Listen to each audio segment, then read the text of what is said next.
Welcome to my channel Akshat classes. आपको यहाँ complete mathematics का सॉल्यूशन मिलेगा और उसका थ्योरी भी मिलेगा। आप लोगों को मैं बता दूं कि 5.1 और 2 का सॉल्यूशन हम लोग कंप्लीट कर लिए हैं इंट्रोडक्शन क्लासेस के बाद। आज स्टार्ट करेंगे 5.3।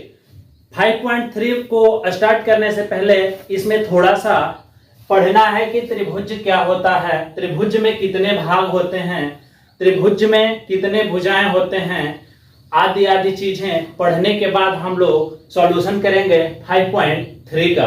तो देखते हैं, कह रहा है त्रिभुज किसे कहते हैं? 3 बिंदुओं से घिरी हुई बंद आकृति को क्या कहते हैं? त्रिभुज कहते हैं। इसका दूसरा डेफिनेशन है 3 असमरेखी बिंदुओं को एक दूसरे से मिलाने पर जो आकृति बंद होती है उसे त्रिभुज कहते हैं। तो देखिए, त्रिभुज को बनाने के लिए ये 3 बंद आकृति को मिलाकर बनाई गई आकृति त्रिभुज होती है। अब 3 असंरेखी बिंदु, देखिए इस बिंदु को असंरेखी कहते हैं और इस बिंदु को कहते हैं संरेखी। तो अब देखिए, हम लोग दूसरा डेफिनेशन कर रहे हैं कि 3 असंरेखी बिंदुओं को मिलाकर एक आकृति बनाएंगे तो वह आकृति क्या होगी? त्रिभुज बनेगी। मिलाकर देखते हैं, इसको इससे मिलाए, इसको इससे मिलाए और इसको इससे मिलाए। देखिए ये क्या बना? त्रिभुज बना। अब बात आया, क्या 3 संरेखी बिंदुओं से एक त्रिभुज बनाया जा सकता है? तो हम लोग कहेंगे कि नहीं। देखिए ये तीनों बिंदु संरेखी है, एक दूसरे को मिलाए तो क्या ये त्रिभुज बना? नहीं बना। अब इसके आगे हम लोग को पढ़ना है त्रिभुज के भाग, कि मतलब त्रिभुज में क्या क्या भाग होते हैं। तो आपको बता दें, 2 भुजाएं जहां मिलती है उसे शीर्ष और उसके आंतरिक भाग को कोण कहते हैं। ठीक है, इसको कहेंगे कोण, इसको कहेंगे शीर्ष और इसको कहेंगे भुजा। तो अब हम लोग को बताना है त्रिभुज में कितने शीर्ष होते हैं, तो काउंट करेंगे। इसको नामकरण कर दीजिए। शीर्ष होंगे कौन सा? 2 भुजा जहां मिलेगा उस बिंदु को, तो शीर्ष होगा 1 2 3। देखिए यहां लिखे हैं 3 शीर्ष होते हैं। ठीक है, आगे भुजाओं का अगर बात करें तो 1 भुजा 2 भुजा और 3 भुजा, ये 3 भुजाएं होते हैं। अगर कोण का बात करें तो इससे इससे बनने वाला पहला कोण, दूसरा कोण और ये तीसरा कोण, मतलब कि टोटल कोणों की संख्या भी इसमें क्या होंगे? 3 होंगे। ठीक है, देखिए त्रिभुज के भाग के बाद अगला टॉपिक पढ़ना रहता है त्रिभुज के अंतःभाग और बाहिर्भाग। इसी में आता है एक परिसीमा जो त्रिभुज के भाग पर ही स्थित रहता है। आपको बता दें, जो त्रिभुज के अंदर है A B Z, इसको कहेंगे त्रिभुज के अंतःभाग। जो त्रिभुज के बाहर स्थित है X Y C, इसको कहेंगे त्रिभुज का बाहिर्भाग। और ध्यान से देखिए, एक पॉइंट है N जो त्रिभुज के एक भुजा पर ही स्थित है, इसको कहते हैं परिसीमा भाग पर स्थित है। जैसे N परिसीमा भाग पर है। ठीक, इसके आगे त्रिभुज के शीर्ष लंब एवं माध्यिकाएं, त्रिभुज में शीर्ष लंब होते हैं और माध्यिका होते हैं। आपको बता दें, ABC एक त्रिभुज है जिसमें शीर्ष A से, देखिए एक त्रिभुज बनाते हैं ABC।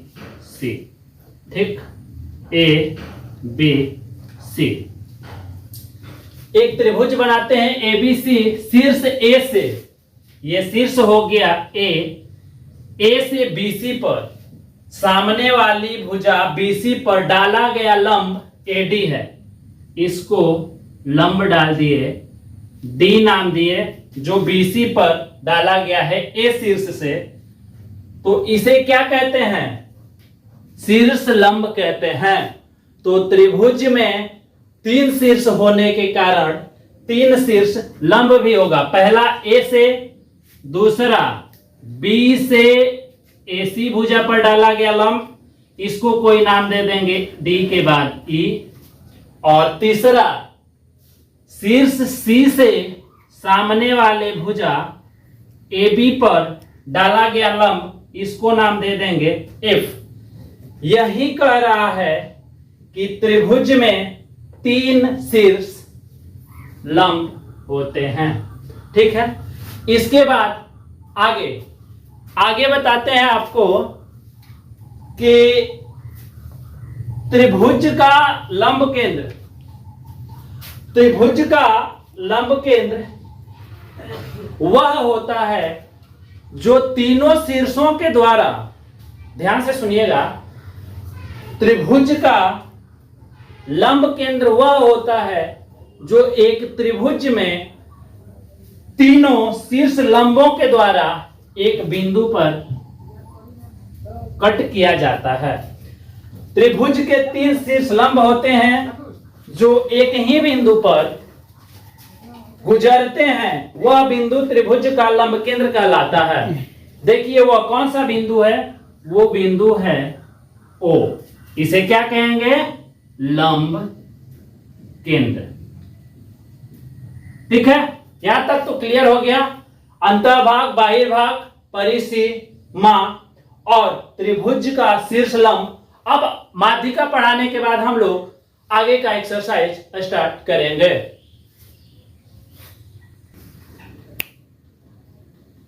देखिए यहां त्रिभुज के माध्यिका के बारे में, जैसे शीर्ष लंब को पढ़े कि एक शीर्ष से सामने वाले भुजा पर डाला गया लंब शीर्ष लंब होता है, तो यही शीर्ष लंब जब एक त्रिभुज को 2 बराबर भागों में बांट दे तो उसे हम लोग माध्यिका कहते हैं। आइए समझते हैं।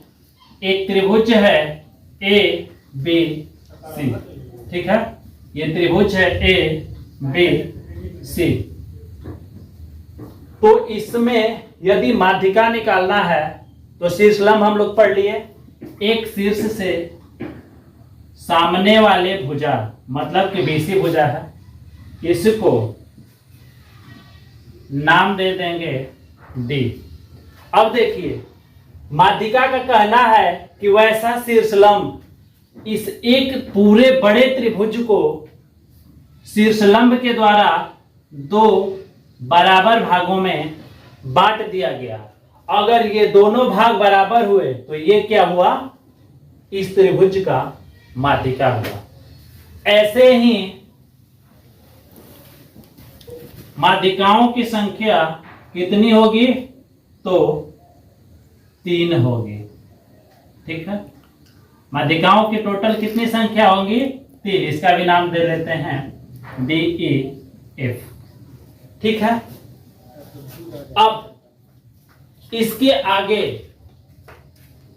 कह रहा है कि त्रिभुज के केंद्रक क्या होते हैं। जैसे तीनों शीर्ष लंबों को एक बिंदु पे काटने के उपरांत शीर्ष लंब बनता था, वैसे ही इस तीनों माध्यिकाओं के द्वारा जिस बिंदु पर एक दूसरे को तीनों माध्यिकाएं काटती हैं, उस बिंदु को हम लोग कहते हैं त्रिभुज का केंद्रक। समझ में आया?